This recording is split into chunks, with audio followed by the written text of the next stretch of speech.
Hi mga sis! Welcome back to my channel. It's me, Jen, again! And for today's video, sobrang back-to-back talaga yung mga nire-release ng mga local brands. Kaya naman, I decided, talaga ako yung nag-decide, bakit channel ko to? Charot, may nangaaway.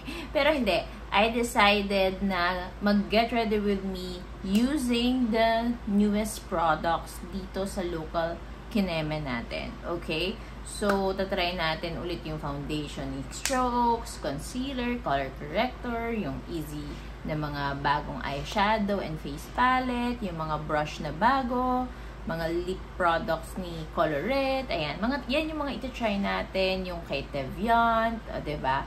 So, if interested kayo sa mga bagong makeup products na to, and gusto niyo ulit siyang makita, kasi syempre na-post ko na din naman siya for review, but ito, parang chikahan, get ready with me with new products. If interested lang kayo, then just keep on watching, okay? Okay, so mag-start tayo sa primer ni Strokes. Kasi feeling ko talaga, ito hindi siya super bagong-bago, pero kaka-release lang din to mga 2 months ago ata, tama ba? Then, ito din kasi yung parang pinaka-partner nung kanilang foundation. So, ito na yung gamitin natin, diba? So, this is their UV Veil Priming Sunscreen. I like this kasi pang everyday ganap na freshness ka lang talaga. Alam mo yan. Tapos nakaka-brighten siya. Tapos may SPF 35 na siya. So, diba, choosy ka pa ba pag ganun? Hindi ka na mag-choosy. Wala kang karapatan maging choosy kasi meron na siyang SPF pa. May ganun. Tapos bago ako mag-foundation, I'll be using itong bagong brow setter ni Chuchu Beauty para nakaset na yung brows natin. Ito yung clear ha. Kasi alam niyo naman, gusto ko yung clear. And ang tawag dito, alam niyo ba, super sepangs ako ngayon. Kasi ngayon yung first day ni Natalia na whole day siya sa class. As in, from morning hanggang afternoon. Like, kanina pa ako naglilinis ng bahay, nagko-content. Parang feeling ko, ang tagal ng oras, wala akong kaaway. Ang klaseng nanay nangaaway. Hindi, diba? Ganun naman yung usual na ano. Anyway, huwag na natin siya pag-usapan. Baka mamaya makagat pa niya yung dila habang nag-lesson. Kung sinong chumichika sa akin. Anyways. Ayan. Itong mga products na gagamitin ko is ibig sabihin, mga okay naman siya. Mga bagong release. Kaya naman, ginaganyan ko kasi yun. Ginagamit natin siya ulit. Okay, so now, magka-color correct muna tayo. I'll be using the color corrector of Strokes, si Green CC and si Light CC. Saktuan lang sa akin si Green CC. Mas gusto ko pa rin si Green Beige ni Get Ready With Me. If tatanungin niyo ako, parang mas prefer ko yung ganung green kesa sa green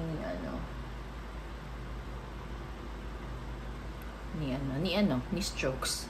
May ganun kayong moment, yung parang kapag nagkukwento ka, nabibite. Hindi mo sure kung ano. Tapos ito, yung brush, concealer brush ni Get Ready With Me. Ito, sa tatlong nag-release, si Strokes, si Happy Skin, and etong si Get Ready With Me. Si Get Ready With Me, yung pinaka-bet ko na concealer brush.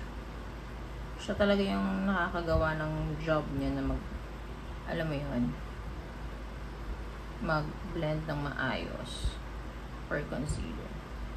Ayan. Itong Light CC ni tawag dito, ni Strokes. Gusto ko to, okay siya. Para siyang yung light beige din ni Get Ready With Me.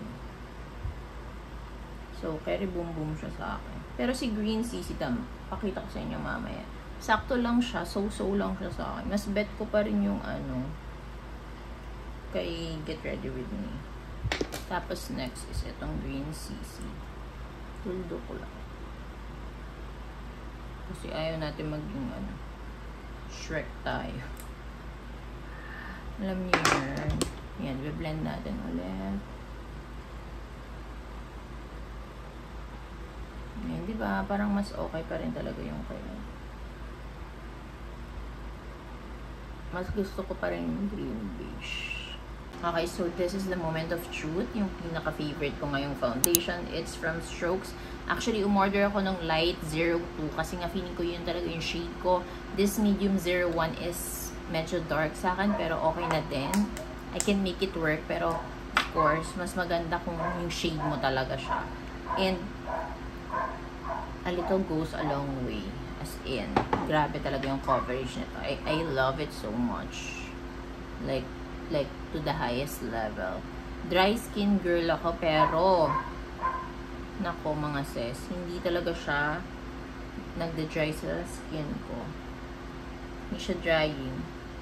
Tapos alam nyo ba, chika ko lang din sa inyo, very very quick. Kahapon kasi, nag-mall kami nung friend namin. Then, habang init na init kami. Sa SM Aura kami pumunta. Sobrang init. Tapos, nag-samgipsal kami. Sobrang init dun sa samgipsal na kinainan namin. Tapos, oh my God, mga sis. Lapot-lapot na sila lahat. Alam mo ako, pinagpapawisan naman ako. Hindi naman ako, alam mo, alien. Pinagpapawisan ako. Pero, mga sis ko, na-shock talaga sila na ang ganda-ganda pa rin nung base ko. As in, talagang walang lapot ever. Like, wala at all. Like, sobrang freshness to the highest level. Tapos nag-time zone yung mga bagets. Imagine mo yun sa hulas na yun. Walang kahulas-hulas ang makeup ko. Sa sobrang walang hulas, mga sis, yung friend ko, on the spot sa time zone, nag-check out siya nung kay Stroke. So, sobrang gandang-ganda siya doon sa base ko. Kasi sobrang parang balat lang daw na fresh. Balat na fresh. Ganon. Kasi di ba may balat na mga hindi fresh. So, etong akin, balat na fresh. So, ayan. Medyo dark siya ng onti lang naman. Pero I can make it work nga, di ba? Pero, again, mas maganda kung skin mo talaga. Anyways, ayan. Ang ganda, di ba? Ng pagkalapat. Look at that. It's so pretty. Pretty. Tapos, gusto ko din pala tong foundation brush nila. Sobrang ang ganda ng pagka-blend. I love it. Ito, hindi na to bago. Si Chuchu Beauty na pencil, brow pencil. Siya na lang gagamitin ko since si Chuchu din kasi yung ginamit ko na Nag-restock nga ako. Alam mo yung next na gagawin kong video, yung mga restock, repurchase na makeup. Gagawa ko ng haul para makita nyo kung ano yung mga nirepurchase ko kasi ibig sabihin nagustuhan ko talaga, di ba?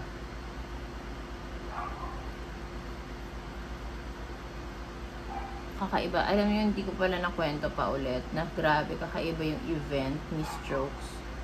Sobrang sosyalin to the highest level. First time ko naka-experience ng ganong kasosyal na event, mga sis. Okay, then let's use the new concealer ni Strokes. Pinagmimix ko si Light 01 and also si Light 02 kasi hindi sila perfect match for me. So, mag-a-adjust tayo. Kasi onti lang yung shade range niya. Yun lang yung problem talaga kay Strokes. Medyo alanganin tayo sa shade. Alam mo yun. Kailangan dagdagan nila. Tsura ko dyan. Kailangan haluan kasi talaga mga sis. Pag di ko siya hinaluan, masyadong light, masyadong dark naman sa akin. So, adjust tayo mga sis. Kasi ito ulit gagamitin natin. Pero I like the coverage in fairness. And also yung finish niya. Very nice. Maganda yung coverage niya.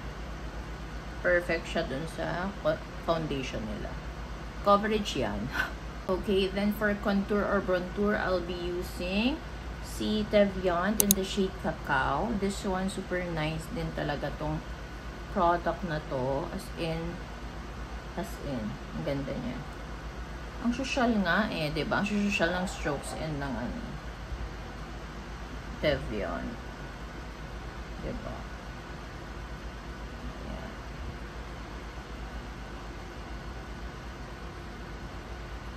Dot lang. Kasi, very pigmented to. And kapag binlend mo siya, andun pa rin siya. Hindi siya mawawala. At ang arte ko, andun pa rin siya. Kaka-event, umaarte na magsalita. Nakagigaya na konyo. Ayan. Diba? Ang ganda ng pagka-blend. You will love it talaga. Kung hindi pa kayo nakakabili nito, bumili na kayo. Kasi, ang ganda niya, ang worth it niya. Parang alam mo yung nasa high-end feels ka na talaga. Ganon. kung di mo pa afford yung mga high-end or ayaw mo bumili talaga ng high-end and super loyal to the highest level ka sa local brands, then go for this one naman sis. Sa mga brands natin. Kasi level up na talaga. By the way, I'm using yung brush ni Happy Skin na collaboration with March. Ang nice din na to. For the cream blush, I'll be using si Deviant ulit in the shade Gala Night. A little lang kasi magpa-powder blush pa tayo. I'll use this again.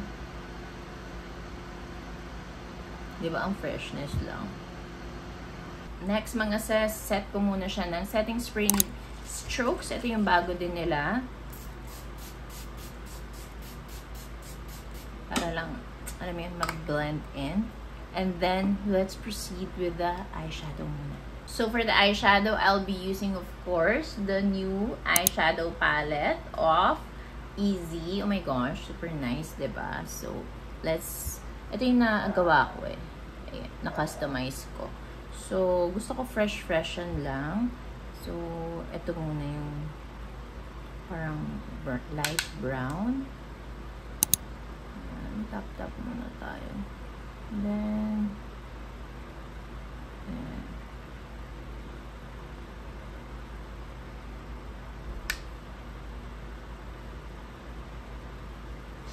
Then, I will use yung medyo darker na brown.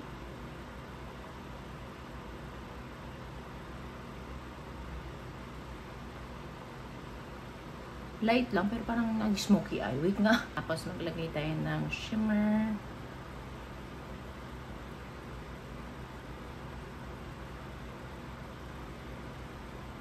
Then, eyeliner from Vice. This is their Power Pen on the Daily in the shade Espresso.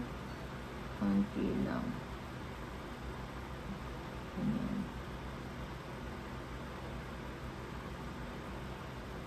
Then, mga sis, nagpadala kasi si Paula sa akin. Itong lashes nila, yung Mini Pro. Super cute, mga sis. And I'm using itong si Pro N05. Very natural lang siya, mga sis. Pero kung ginupit ko yung akin, kasi maliit kasi talaga yung mata ko. So, ayan. Tapos, meron pa nito para panlagay. Ayan, mga sis, diba? Ang laki ng difference. O, diba? Bugs. Diba? Bugs. Ganda. I love it. Next naman is for the blush and also contour and bronzer na powder. Gusto ko try itong shade na to, si Flesh. Medyo pigmented tong ano nila eh, blush.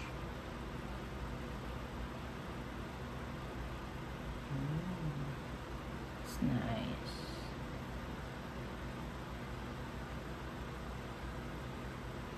Then, contour. Ito.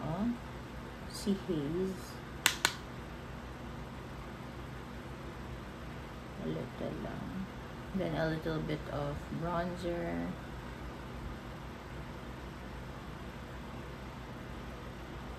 Little lang din.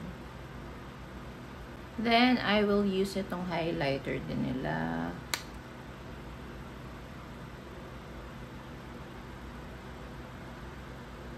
Then, for the powder talaga, si Strokes, I'll use this brush. I love this. Ayan. Ang lakas makasosyal nitong brush na to.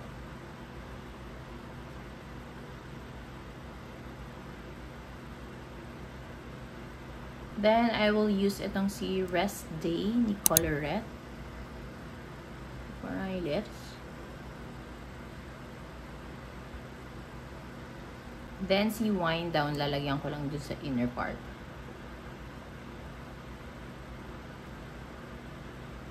And then, saset natin siya ng setting spray again.